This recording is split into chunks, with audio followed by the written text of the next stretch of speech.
So the WikiLeaks stuff just keeps on coming, and there's some new information that came out and emails from the Clinton campaign showing perhaps the most stunning example of alleged pay-for-play that we have seen yet. And we're going to show you what played out here. A conversation from Clinton staffers showing a $12 million donation that Hillary Clinton secured for a speech in Morocco.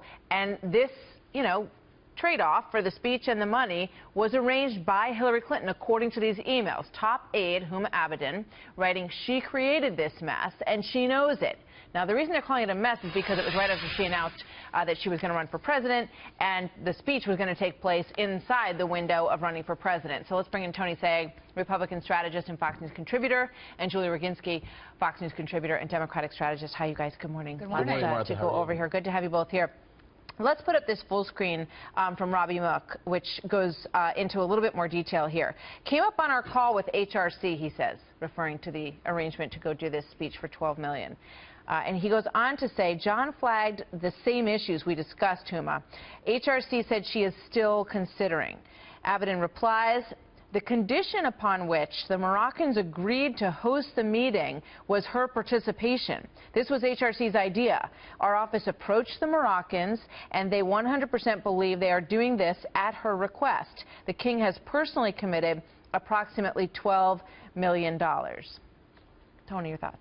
Well, it shows first the egregious lengths that Hillary Clinton herself had went to really enrich herself and the foundation. This was done when she was an announced candidate for president. Her advisor strongly recommended against it. There was a clear line of ethics and impropriety that was crossed there. And the fact that she was the negotiator, she was the one who brought up the idea and negotiated with the king, in and of itself, I think, just shows her character in this matter, which has been called into question. The second piece of this, Martha, is what Donald Trump asked her in the debate. In 2011, the Hillary Clinton State Department called the government of Morocco corrupt at all levels. They charged them with human rights violations. And here she is now 4 years later, negotiating a speech for $12 million with the king, putting all those concerns to the side. Shows a huge hypocrisy. Well, they'll claim that the time frame is very important in terms of what happened when. She had left the State Department, and she had not run for president yet, and this happened in the middle of that window, and that's why they're saying this could get messy. We might want to fix this situation. You referred to what Donald Trump said. Let's watch this. These are people that kill women and treat women horribly, and yet you take their money. So I'd like to ask you right now, why don't you give back the money that you've taken from certain countries that treat certain groups of people so horribly? Why don't you give back the money? I think it would be a great gesture. Would be.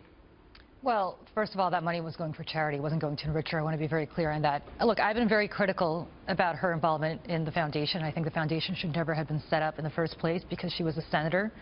And there's obviously allegations of a quid pro quo as a senator and obviously as a Secretary of State. So I'm not somebody who's coming to this saying that the foundation in the first place was a great idea. However, the timing here is very important. She was a private citizen at the time. She was no longer Secretary of State. She was doing this, again, for her charity. What is optically bad is that she was thinking about doing this after she'd already announced that she was running for president. I, frankly, if I were looking at the optics of this, would have told her to just not get involved with the foundation whatsoever or involved at all. And frankly, Bill Clinton shouldn't have either once she became a senator, which is when the foundation was set up.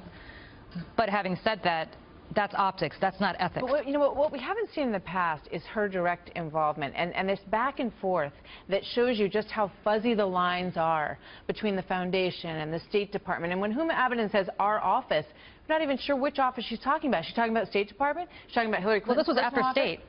Understood. But, we don't know when the original arrangements or discussions were made for this. So the lines are so fuzzy. And yes, a lot of the money went to the foundation, but we also know there were speeches for millions of dollars. Bill Clinton with the King of Qatar. So it's problematic. And a significant amount of the foundation's money went toward paying salaries and travel and a lot of things for the Clintons. Yeah, they don't have good ratings in terms of how much went to charity. So to suggest this is a typically all charitable gift is not correct. The other problem for them, Martha, is ABC last week obtained through Freedom of Information documents and emails that showed that during the Haitian earthquake relief effort, Special privilege was given to donors to the Clinton Foundation, friends of Bill Clinton himself, by her State Department, nearly $10 billion in contracts. We know from the earliest reporting that one-fifth of American uranium was given through State Department approval to a Canadian company with big ties, donor ties to the Clinton Foundation, that then sold it to the Russians. This is, again, another one of those trickling examples, to your point, of potential pay-to-play and corruption collusion. To your point, this is the first one where she herself conducted it and was at the center of it. But she did approve the uranium deal. She was on the committee that approved the uranium deal. Yes, but I do want to be clear on this. Everything you said is absolutely accurate, but I do want to be clear on something.